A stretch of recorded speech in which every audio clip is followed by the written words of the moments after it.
বিস্ফোরক দ্রব্য আইনের মামলায় ১২ বছরের সাজা থেকে বিএনপির সাংগঠনিক সম্পাদক রুহুল কুদ্দুস তালুকদার দুলুকে খালাস দিয়েছে হাইকোর্ট। বিচারপতি এ কে মাসাদুজ্জামান এবং বিচারপতি সৈয়দ এনায়েত হোসেনের দ্বৈত বেঞ্চ আজ এই রায় দেন। ২০০৪ সালের ফেব্রুয়ারিতে নাটোরে ১৮টি বাড়ি আগুনে পোড়ানোর ঘটনায় ওই বছরই নাটোরে মামলা হয়।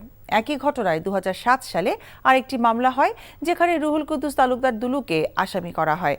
পরবর্তীতে নাটোরের বিশেষ জজ আদালত দুলুকে ১২ বছর এবং অন্য ৮৩ আসামির প্রত্যেককে ১০ বছরের সাজা দেয়। সেই সাজার বিরুদ্ধে রুহুল কুদ্দুস তালুকদার দুলু সহ ২৮ আসামি আপিল করেন। শুনানি শেষে আজ রায়ের জন্য দিন ধার্য ছিল। রায়ের সব আসামিকে বেকসুর খালাস দিয়েছে হাইকোর্ট।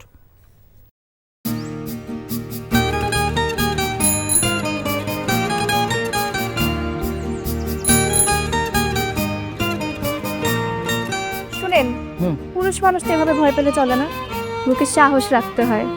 যা বলবেন সোজা সাপটা বলবেন।